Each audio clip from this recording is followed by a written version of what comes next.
Hello दोस्तों, कैसे हैं आप सभी। मैं स्वागत करता हूं आपके अपने YouTube चैनल पर जिसका नाम है लीगल पेडागोजी। दोस्तों, जैसे कि आप जानते हैं कि जो भी सीरीज हम इस चैनल पर रन करते हैं, चाहे वो स्टैटिक जीके की हो, लॉ की हो, पॉलिटी की हो या करंट अफेयर्स की हो, तो सभी सीरीज में हमारा ऑब्जेक्टिव रहता है कि आपके साथ उन इवेंट्स को डिस्कस किया जाए जहां से एग्जामिनर आपको टेस्ट करता है और सवाल पूछता है। क्योंकि हम भी ये बात अच्छे से समझते हैं कि जो भी एस्पिरेंट किसी भी एग्जाम की तैयारी करता है उसके लिए पॉसिबल नहीं होता है कि वो एक एक महीने से 300 चीजें याद रखकर चले जाए। तो उसी सीरीज को कंटिन्यू रखते हुए आज हम डिस्कस करने वाले हैं 2023 से जुड़े हुए कुछ इंपॉर्टेंट करंट अफेयर्स को। तो दोस्तों, पहला सवाल है, which organization inks the first high seas treaty to protect the ocean bodies of the world. तो दोस्तों, हाई सीज ट्रीटी साइन किया है यूनाइटेड नेशंस ने, जिसका हेडक्वार्टर है न्यूयॉर्क में। कब बना यूनाइटेड नेशंस? 1945 में। और अगर आपसे पूछे कि हाई सीज का डिस्टेंस कितना होता है, तो हाई सीज का डिस्टेंस होता है 200 nautical miles from base line. ठीक है, तो ओशंस को बचाने के लिए ये ट्रीटी साइन की गई है जिसका नाम है हाई सीज ट्रीटी। अगला सवाल है, who has become the first women to command an army battalion in Ladakh. तो दोस्तों, गीता राणा पहली महिला बनी है जिन्होंने एक आर्मी बटालियन को कमांड करने का जिम्मा लिया है लद्दाख में। तो ये बात भी आपको याद रखकर जानी है। लद्दाख फिलहाल एक यूनियन टेरिटरी है विदाउट अ लेजिस्लेटिव असेंबली। अगला सवाल है, who has become the first Indian American जज एट न्यूयॉर्क कोर्ट। तो दोस्तों, पहले भारतीय अमेरिकन जज न्यूयॉर्क कोर्ट के बने हैं अरुण सुब्रमण्यम। तो इनका नाम बहुत इंपॉर्टेंट है क्योंकि इंडियन अमेरिकन जज हैं जो कि पहली बार न्यूयॉर्क के कोर्ट में नियुक्त किए गए हैं। अगला सवाल है, प्रिट्जगर आर्किटेक्चर प्राइज 2023 किसको मिला है। तो दोस्तों, ये मिला है डेविड चिपरफील्ड को।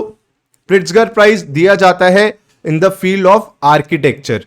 वहीं एक और अवार्ड है जो आपसे पूछ सकता है, उसका नाम है पुलिट्जर प्राइज। पुलिट्जर प्राइज दिया जाता है जर्नलिज्म के लिए। तो ये बात भी आपको याद रखकर जानी है। एशिया का नोबल किसे कहा जाता है? रैमन मैग्सेसे अवार्ड को। तो ये भी बात आपको याद रखनी है, रवीश कुमार को मिला था कुछ साल पहले। तो दोस्तों, अगर आप इस वीडियो को लाइव देख रहे हैं, मेरे साथ साथ अटेम्प्ट करें क्वेश्चंस को, तो मुझे बताते जाइए लाइव चैट में कि कौन कौन से सवाल का आपके हिसाब से क्या जवाब है। उसके बाद जब ये वीडियो कंप्लीट हो जाए तो कमेंट सेक्शन में भी बता के जाइएगा कि कितने आंसर्स आपको आते थे इन सभी क्वेश्चंस में से। अगला है, यूएस ने हाल ही में दोस्तों निसार नाम की एक सैटेलाइट है जो कि इंडिया को हैंड ओवर की है। तो किसको दी है ये सैटेलाइट? इसरो को दी है। निसार जो सैटेलाइट है दोस्तों, वो एक जॉइंट वेंचर है नासा और इसरो का। नासा और इसरो ने मिलकर इसके ऊपर काम किया है। तो अभी हाल ही में इसरो को दे दी गई है ये सैटेलाइट। हेडक्वार्टर कहां पर है इसरो का? बेंगलुरु में। तो ये बात भी आपको याद रखनी है। इसका ऑब्जेक्टिव क्या है कि 2024 के आसपास इस सैटेलाइट को लॉन्च किया जाएगा, जिससे कि अलग अलग चीजें उसमें रिकॉर्ड की जाएंगी, चाहे वो एग्रीकल्चर रिलेटेड हो या फिर वेदर या फिर लैंडस्लाइड्स। इन सारी चीजों से रिलेटेड डेटा कलेक्ट किया जाएगा। तो किसको दी गई है ये? इसरो को दी गई है। यहां पे ऑप्शन होना चाहिए था इसरो। अगला सवाल है, which Indo American women has been named the first justice of district court in USA. तो दोस्तों, यूएसए की डिस्ट्रिक्ट कोर्ट की पहली भारतीय अमेरिकन महिला जज बनी है कौन? तेजल मेहता। तो तेजल मेहता बनी है पहली भारतीय ओरिजिन की महिला जज डिस्ट्रिक्ट कोर्ट में। वहीं अरुण सुब्रमण्यम क्या बने हैं? अरुण सुब्रमण्यम बने हैं पहले भारतीय ओरिजिन के अमेरिकन जज इन न्यूयॉर्क कोर्ट। तो दोनों में कंफ्यूज मत होइएगा। अगला है, which airport has been ranked amongst the cleanest airport in Asia Pacific as part of ACI. तो दिल्ली इंटरनेशनल एयरपोर्ट को दोस्तों सबसे क्लीनेस्ट एयरपोर्ट का अवार्ड मिला है इन एशिया पैसिफिक रीजन। ठीक है, वहीं एक रिपोर्ट और पब्लिश की थी एसीआई ने कि विश्व में सबसे ज्यादा बिजिएस्ट एयरपोर्ट कौन कौन से हैं। तो उसमें 9वें नंबर पे रहा था Indira Gandhi international airport which is situated in Delhi. तो वो भी आपको याद रखना है। दोस्तों, वर्ल्ड में पहली बार एक बैम्बू क्रैश बैरियर बनाया गया है। कहां पर लगाया गया है ये लगाया गया है महाराष्ट्र में। तो क्रैश बैरियर इसको कहते हैं, जो आप स्क्रीन पर देख रहे हैं ना, ये क्रैश बैरियर है। पहली बार बैम्बू के इस्तेमाल से इसको बनाया गया है। कहां पे इंस्टॉल हुआ है? महाराष्ट्र में। महाराष्ट्र के मुख्यमंत्री एकनाथ शिंदे। अगला सवाल है, who one the season opening Bahrain grand prix. तो ग्रैंड प्रिक्स एक इवेंट है, किससे रिलेटेड है, मोटर स्पोर्ट से, गाड़ियों की रेस होती है। तो बहरीन ग्रैंड प्रिक्स कौन जीता है, मैक्स वर्स्टेपेन। तो इनका नाम भी आप याद रखें। अगला है, किस मिनिस्ट्री को पोर्टर प्राइज मिला है। पोर्टर प्राइज एक यूएस बेस्ड इंसान के ऊपर रखा गया है, यूएस के थ्रू दिया जाता है।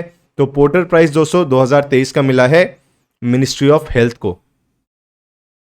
क्योंकि उनका यह मानना है कि जब 2019 में कोविड आया था तो कोविड के दौरान हेल्थ मिनिस्ट्री ने काफी अच्छा काम किया था, तो उसके लिए इनको पोर्टर प्राइज दिया गया है। हेल्थ मिनिस्टर कौन है हमारे देश के, मनसुख मांडविया। तो उनका भी नाम आपको याद रखना है। अगला है कि संतोष ट्रॉफी किस टीम ने जीती है। दोस्तों संतोष ट्रॉफी 85 साल बाद, कम से कम 50 साल से ऊपर का वेट करना पड़ा कर्नाटका को, कर्नाटका ने संतोष ट्रॉफी जीती है। संतोष ट्रॉफी किस खेल से जुड़ा हुआ है, क्रिकेट से जुड़ा हुआ है। ऐसे आपसे अलग अलग खेल पूछ लेगा कि रणजी ट्रॉफी किससे जुड़ा हुआ है, क्रिकेट से जुड़ा हुआ है। आपसे पूछ लेगा ऊबर कप किससे जुड़ा हुआ है, बैडमिंटन से जुड़ा हुआ है। तो ऐसे नाम भी पूछ लेता है कि भी थॉमस कप वो किससे जुड़ा हुआ है, बैडमिंटन से जुड़ा हुआ है। तो ये सारी बातें आपको याद रखनी है। स्पोर्ट्स से जुड़ी हुई जो टर्म्स होती हैं उनको भी आपको याद रखकर जाना है। अगला है एएम अहमदी, जो अभी हाल ही में जिनका देहांत हुआ था वो क्या थे। तो दोस्तों पूर्व चीफ जस्टिस ऑफ इंडिया थे। वहीं अभी चीफ जस्टिस कौन है, 50वें चीफ जस्टिस ऑफ इंडिया है डीवाई चंद्रचूड़। तो उनका भी नाम आपको याद रखना है। अगला है, कब वर्ल्ड वाइल्ड लाइफ डे मनाया जाता है। तो वर्ल्ड वाइल्ड लाइफ डे हर साल मनाया जाता है 3 मार्च को। इंपॉर्टेंट डे है। इसको या जो भी चीजें आप पढ़ते हैं, कहीं से भी पढ़ते हो, आप नोट्स बनाइए, उसके रजिस्टर में लिखिए, जिससे कि आखिरी मोमेंट जब रिवीजन का आएगा तो आपको वीडियोस ना देखनी पड़े, सीधा आप रजिस्टर उठाएं और चीजों को याद रखकर चले जाएं। क्योंकि करंट अफेयर या कोई भी चीज एक बारी में याद नहीं होती है, सबको 4-5 बार दोहराना पड़ता है, तब जाके दिमाग में बैठती हैं। उसके साथ ही साथ अगर आप सीयूईटी की तैयारी कर रहे हैं फॉर एनी एलएलबी एंट्रेंस, तो आप हमारे कोर्सेज के बारे में जानकारी ले सकते हैं इस पर्टिकुलर नंबर से, जो कि हमारी मोबाइल एप्लीकेशन पे रन किए जा रहे हैं, लाइव और रिकॉर्डेड लेक्चर्स। स्टोर सेक्शन में, जो हमारी मोबाइल ऐप का स्टोर सेक्शन है, वहां पर उनकी डिटेल्स दी गई हैं। अगला है, इंटरनेशनल योगा फेस्टिवल 2023 का कहां पर मनाया गया। 2023 का दोस्तों मार्च के महीने में इंटरनेशनल योगा फेस्टिवल मनाया गया ऋषिकेश में। कमेंट सेक्शन में आपको बताना है कि इंटरनेशनल योगा डे कब मनाया जाता है और इस साल की थीम क्या थी। इसकी पीडीएफ मैं टेलीग्राम ग्रुप पे डाल दूंगा। टेलीग्राम ग्रुप का लिंक मैंने आपको डिस्क्रिप्शन बॉक्स में दे दिया है। अगला है, इंडिया ने किस देश के साथ एक फ्रेमवर्क साइन किया है जिससे कि दोनों ही देशों के जो बच्चे हैं उनकी क्वालिफिकेशंस को रिकग्निशन मिल सके। तो दोस्तों ये साइन किया गया है ऑस्ट्रेलिया के साथ, जिससे कि ऑस्ट्रेलिया में जो बच्चे पढ़ रहे हैं उनको भारत में रिकग्निशन मिल पाए, या जो भारत के बच्चे ऑस्ट्रेलिया में जाके पढ़ते हैं उनकी डिग्रीज को मान्यता मिल पाए। तो इसके लिए फ्रेमवर्क साइन किया गया है ऑस्ट्रेलिया के साथ। अगला है, विच स्टेट या union territory won the best adventure tourism destination award. तो दोस्तों ये अवार्ड मिला है जम्मू एंड कश्मीर को। जम्मू एंड कश्मीर में डिलिमिटेशन भी हुआ है अभी, है ना। तो डिलिमिटेशन के बाद जम्मू को मिली है विधानसभा में 47 सीट्स, कश्मीर को मिली है 49 सीट्स। तो ये बात भी आपको याद रखकर जानी है। दोस्तों बहुत जल्द, शायद अगले हफ्ते से ही, हम एक डिजिटल बोर्ड अब इंस्टॉल कर रहे हैं महादेव की कृपा से, आप लोगों की दुआओं से। तो सारी चीज़ें फिर लाइव चला करेंगी यूट्यूब के ऊपर, लाइव क्लास रहेगी, वो 1-on-1 लेक्चर्स रहेंगे डिजिटल बोर्ड पे, उस समय हम पढ़ाया करेंगे। अगला है, who has been selected as the external auditor of the International Labour Organization. तो इंटरनेशनल लेबर ऑर्गेनाइजेशन के एक्सटर्नल ऑडिटर सेलेक्ट हुए हैं मुर्मू साहब। मुर्मू साहब कौन है, हमारे देश के कॉम्पिट्रोरल ऑडिटर जनरल हैं। सीएजी के बारे में किस आर्टिकल में दिया गया है, आर्टिकल 148 में दिया है गया है, कॉन्स्टिट्यूशनल पोस्ट है। वहीं आपको बताना है कि अटॉर्नी जनरल के बारे में किस आर्टिकल में दिया गया है, किस आर्टिकल में दिया गया है अटॉर्नी जनरल के बारे में, और अभी करंट में हमारे अटॉर्नी जनरल कौन है। अगला है दोस्तों कि हमारे देश का ऐसा पहला मंदिर कौन सा बना है जहां पे एक रोबोटिक एलिफेंट को रखा गया है, जिससे कि वो मंदिर से जुड़े हुए सारे अनुष्ठान कार्य कर पाए। तो वो दोस्तों एक मंदिर है थिरुसर करके, एक डिस्ट्रिक्ट है केरला में, वहां पे मंदिर है कृष्ण जी का। वहां पर ये रोबोटिक एलिफेंट रखा गया है। पहली बार ऐसा हुआ है कि किसी मंदिर में रोबोटिक एलिफेंट रखा गया है जो मंदिर से जुड़े हुए अनुष्ठानों में सहयोग करेगा। थिरुसुर नाम से वो डिस्ट्रिक्ट है, याद रखिएगा। अगला है, किस विधानसभा ने, किस राज्य की विधानसभा ने एक बिल पास किया है जिससे कि जो पेपर लीक होते हैं रिक्रूटमेंट एग्जाम्स के वो ना हो पाए, उनमें रोक लग पाए? तो वो दोस्तों है गुजरात की विधानसभा। अगला है कि हाल ही में फिनलैंड नाटो का, नॉर्थ अटलांटिक ट्रीटी ऑर्गेनाइजेशन का 31वां मेंबर बना है। ठीक है, तो फिनलैंड की राजधानी क्या है? तो फिनलैंड की राजधानी है हेलसिंकी। तो ये भी बात याद रखिएगा, फिनलैंड की राजधानी है हेलसिंकी। नाटो की फुल फॉर्म है North Atlantic Treaty Organization. Sweden ने भी इसका मेंबर बनने के लिए अप्लाई किया था पर वो रिजेक्ट हो गया है। नाटो क्यों इंपॉर्टेंट हो जाता है? क्योंकि अभी यूक्रेन रशिया वॉर में इनका बहुत बड़ा रोल था। ठीक है, ये जुड़े रहे थे, न्यूज में रहे थे क्योंकि। तो नाटो बना 1949 में। हेडक्वार्टर है नाटो का ब्रसल्स बेल्जियम में। सेक्रेटरी जनरल है जेंस स्टोल्टनबर्ग। अगला है कि स्लिनिक्स नाम से जो जॉइंट मैरीटाइम एक्सरसाइज होती है इंडिया और श्रीलंका के बीच में, उसका कौन सा एडिशन अभी श्रीलंका कोलंबो में हुआ है? तो दोस्तों हुआ है 10वां एडिशन। उसके साथ ही साथ और बहुत सारी joint military exercises, maritime exercises हैं जिनका नाम आपको याद रखना है। कोंकण नाम से हुई, कहां पर? अरेबियन सी में। किसके बीच में होती है कोंकण? इंडिया और यूके के बीच में। ऋषि भाई साहब आप जानती हैं वहां पर हैं, इंडियन ओरिजिन के हैं। दूसरी है सी ड्रैगन एक्सरसाइज, वो किसके बीच में होती है? इंडिया और यूएसए के बीच में। फिर है एक्स बोल्ड कुरुक्षेत्र। ठीक है, ये किसके बीच में होती है? इंडिया और सिंगापुर के बीच में। कहां पर हुई? जोधपुर मिलिट्री स्टेशन में हुई।